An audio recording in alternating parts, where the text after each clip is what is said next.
Hallo, ek is Wouter Snyman en dit is my lekker om met jou te gesels. Ons gesels vandag so 'n bietjie oor hoe kan jy jou kinders se finansiële toekoms verseker? So miskien 'n eerste vraag, hoe lyk jou finansies op hierdie stadium? Jy sien ons kinders leer op 'n paar maniere, maar die beste manier hoe hulle leer is om jou en my te modelleer.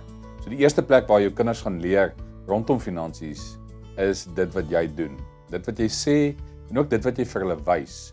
So, miskien is daar 'n uitdaging hierin wat vas lê om te sê, maar miskien moet ek 'n bietjie gaan kyk na my gewoontes. Wat is dit wat ek doen? Is ek baie gemaklik om sommer 'n vinnige impulskoopie te doen, want dis presies wat jou kinders sien wat jy doen. Die tweede gedagte is doodgewoon net om te sê, maar wat is dit wat ek daadwerklik vir hulle leer? Het jy al begin sakgeld betaal en baie mense sê vir my, maar op watter ouderdom kan ek begin? Die oomblik as 'n kind met geld handel dryf, so as hy daai eerste roomhuis gaan koop, is dit tyd vir sakgeld. Maar dit gaan nie net oor die betaling daarvan nie. Dit gaan daaroor om te sê, maar hoe verbruik jy jou geld? Robert Kiyosaki sê altyd, it doesn't matter how much you make, it's what you do with what you make. En as ons nie daai beginsels vir ons kinders op 'n baie jong ouderdom leer nie, wanneer gaan hulle dit leer? By wie gaan hulle dit leer? So, die gedagte is eenvoudig is dat geld in die konteks van hoe ons dit gebruik in Suid-Afrika is eintlik maar 'n verbruiksartikel.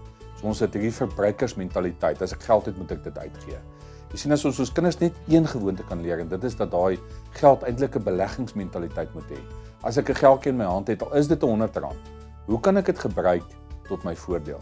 Ek dink die ander ding wat ons verkeerd doen is dat ons is geleer en ons leer ons nog steeds vandag universiteit en skoolstelsel leer ons dat jy moet 'n werk gaan hê om 'n inkomste te verdien. So ons ruil ons tyd vir geld. En uiteindelik gaan dit daaroor is dat jy het net soveel tyd om te ruil. Maar wat is die waarde wat jy bied? Jy kan vir jou kinders op 'n klein ouderdom leer dat daai sakgeld gekoppel is aan ek moet my bed opmaak en dalk moet ek vir ma help met skottelgoed. Is dat ek moet 'n werk verrig wat 'n waarde het. En doodgewoon is hierdie goed wat ons kinders nie leer nie. Nou is die tyd om te begin. Dit is amper soos die Chinese spreekwoord wat sê, wanneer is die beste tyd om 'n boom te plant? 20 jaar terug. So as jy nie al lankal terug begin het nie, vandag is die tweede beste tyd. So begin daai roete saam met jou kinders. Dit gaan lekker fun wees en jy sal sien jy sal dit geniet.